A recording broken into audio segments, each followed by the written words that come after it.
Hey everyone, I wanted to take a little bit of time this morning to bust some myths around yoga because so many people that I speak to think that yoga is just a form of exercise and it's so much more than that, and I wanted to explain why. So yoga means to yoke, it means to bring together or unite the body, the mind and the spirit.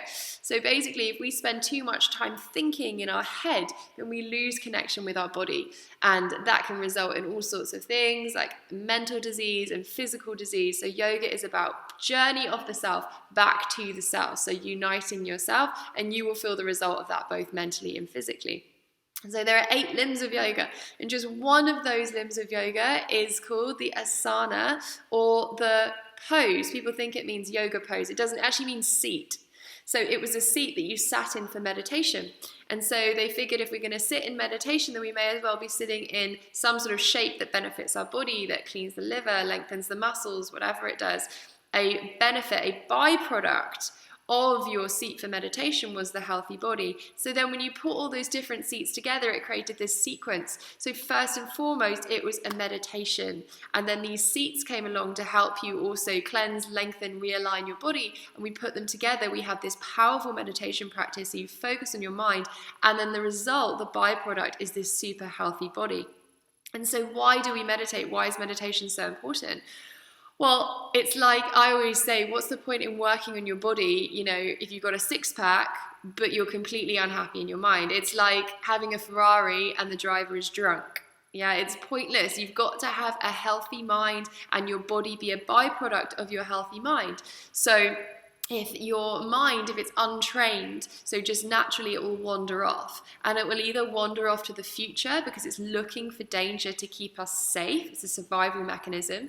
So back in the caveman days when we were trying to stay alive and not get eaten by tigers and bears, we had to be thinking and predicting where they might be coming from. So naturally our mind will wander to the future to try and keep us safe.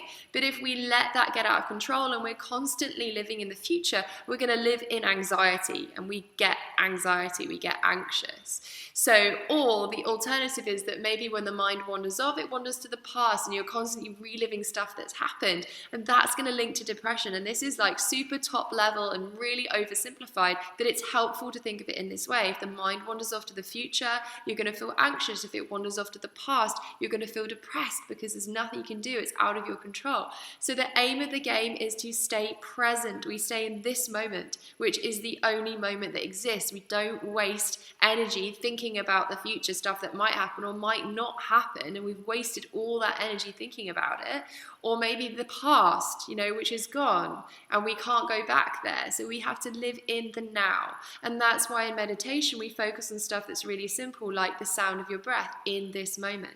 So meditation is not something that has religious connotations. It's not something that you have to have been born into. It's just like going to the gym and exercising your bicep. When you sit down and your mind wanders off, as it does naturally, the human mind, you gently guide it back to your focus point, which is called your drishti, which might be your breath or a color or something that you find really easy to focus on. It's literally the process of, as your mind wanders off, you guide it back. And in doing that, you're going to strengthen the muscle of your mind, and it's going to stay present. So it's going to come out of disease. It's going to not be in depression in the past or not be in the future anxiety.